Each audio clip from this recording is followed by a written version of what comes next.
এবং অভিভাবকরা যারা আছেন আপনি আপনার শ্বশুর শাশুড়ি আপনার মা বাপকে সেভাবে সম্মান করবেন। সন্তান দেখে শিখে, লার্ন ইন বিহেভিয়ার।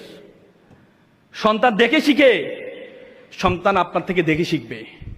সন্তান যখন দেখবে পরিবার মানি আপনি, আপনার সন্তান, আপনার শ্বশুর শাশুড়ির পরিবার, সন্তান যখন বড় হবে সন্তান মনে করবে আমি, আমার সন্তান, আমার শ্বশুর শাশুড়ি আমার মা বাবা পরিবারের অংশ।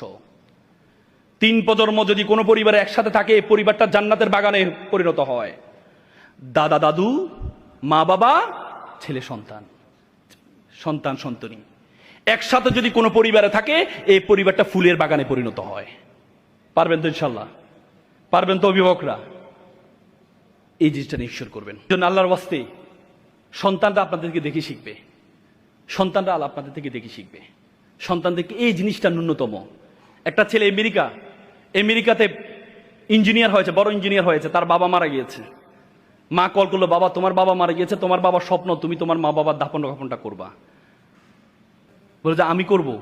একটু পরে সে তার খালাকে ফোন দিয়ে বলে, খালা মাকে বলো আমি আসতে পারবো না। বলবে কেন আসতে পারবে না? বলে যে আমার একটা ক্যারিয়ার, একটা প্রমোশন আছে, আমি যদি যাই আমার প্রমোশনটা বন্ধ হয়ে যাবে, আমি যেতে পারবো না, আমি টাকা পয়সা পাঠাচ্ছি, দাফন কাফনের ব্যবস্থা করো। মা একটু পরে ফোন দিয়ে বললো, বাবা এই জন্য কি তোকে মানুষ করেছিলাম, এই জন্য কি তোকে বড় করেছিলাম, তোর বাবা মারা গেছে তুই আসবি না, তোর ক্যারিয়ারটা বড় হয়ে গেল। তখন বললো যে মা একটু আবেগী কম হও। আমি যখন ক্লাস 4-এ পড়ি তখন আমার দাদা মারা গিয়েছিল, আমি লাশের পাশে কান্না করছিলাম, তুমি আমাকে জোর করে স্কুলে দিয়ে আসছিলে, তুমি আমাকে বলেছিলে যিনি মারা যাওয়া তিনি মারা যাবে, ক্যারিয়ারের সাথে কোনো কম্প্রোমাইজ করা যাবে না। সেদিন আপনার কথা থেকে আমি শিখেছি ক্যারিয়ারের সাথে কোনো কম্প্রোমাইজ করা যাবে না, যিনি মারা যাবে তিনি মারা যাবে।